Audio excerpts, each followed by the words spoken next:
세상에서 제일 맛있는 라면은 역시 남이 끓인 거 뺏어 먹는 라면이죠. 근데 저는 뺏어 먹어본 적이 없습니다. 왜냐면 우리 집에서는 제가 초등학교 1학년 때부터 25년째 지금까지 라면 담당이거든요. 그래서 뺏겨본 적이 훨씬 많습니다. 계란도 놓치고 했어. 와, 먹고 싶나? 아니. 잘 먹는다. 아무튼 그렇게 뺏기면서 25년을 끓이다 보니 쌓인 꿀팁들이 많은데요. 오늘은 그 중에서도 분식집에 가면 나는 그 맛을 여러분들께 알려드리려고 합니다. 정말 간단하니까 꼭 따라 해보세요. 다만 주의할 점은 이렇게 끓이면 다 뺏기니까 조심하세요. 안녕하세요. 저점 셰프 준입니다. 오늘은 라면 2개를 끓일 거예요. 윤남노 셰프님이 말씀하셨죠. 라면은 짝수부터라고.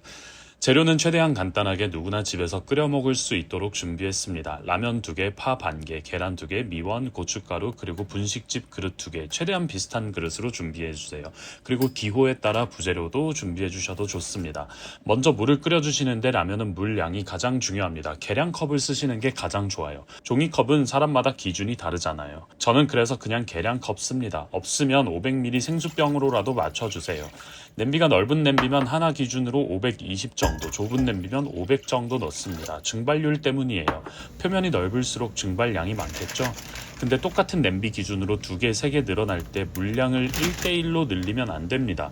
집에서 끓이면 화력이 똑같고 증발률도 비슷할 텐데 물은 늘어나는 구조라 라면의 개수가 느는 만큼 증발률까지 계산해서 넣어줘야 돼요. 제가 매번 라면 끓일 때마다 너무 궁금해서 네이버에도 찾아봤는데 저대로 해보니까 저는 좀 짜더라고요. 그래서 여러분들은 저 따라 하시면 됩니다. 1개 기준으로 잡고 하나 더 추가할 때마다 50씩 줄여주세요. 넓은 냄비 기준으로 2개는 520 곱하기 2-50, 즉 990 정도 넣어주면 됩니다. 3개는 1460 이런 식으로요. 라면은 타이밍이 생명이라 부재료 넣을 게 있으면 다 준비해놓고 끓이는 게 만족도가 높습니다. 계란은 풀어주시는데 계란에 후추 살짝, 미원 반꼬집, 파 뿌리 부분 가위로 잘라 넣어줍니다. 면이 먼저냐 스프가 먼저냐 논쟁이 있는데 저는 물 끓기 전에 후레이크랑 분말 스프 다 넣고 쓰레기 정리까지 다 합니다. 라면 잘 끓여주고도 욕먹는 포인트가 이런 거 안 치워서 그런 거거든요.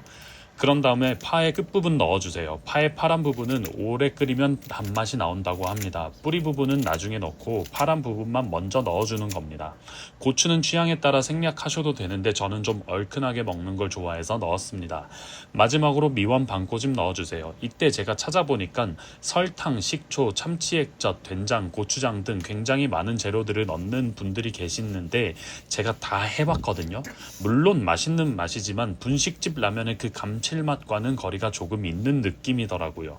근데 미원을 넣으니까 딱 제가 느끼기에는 분식집 라면의 맛에 굉장히 가까웠습니다. 네, 물이 끓으면 면 넣어줍니다. 근데 여러분들 면 넣을 때 반 쪼개서 넣잖아요. 그때 면 결을 끊어주면 절대 안 됩니다. 면의 결을 면이 길게 유지될 수 있게끔 반으로 갈라주시는 게 중요합니다. 저는 사실 여러분들에게 보여드리려고 일부러 꺼내서 자른 거지 25년 동안 라면을 끓이다 보니까 뜯지 않아도 면의 결이 어디로 나 있는지 알 수 있습니다. 네, 사실 뻥입니다. 네, 이제 포인트입니다. 면이 70% 정도 익었다 싶으면 그릇에 먼저 덜어줍니다.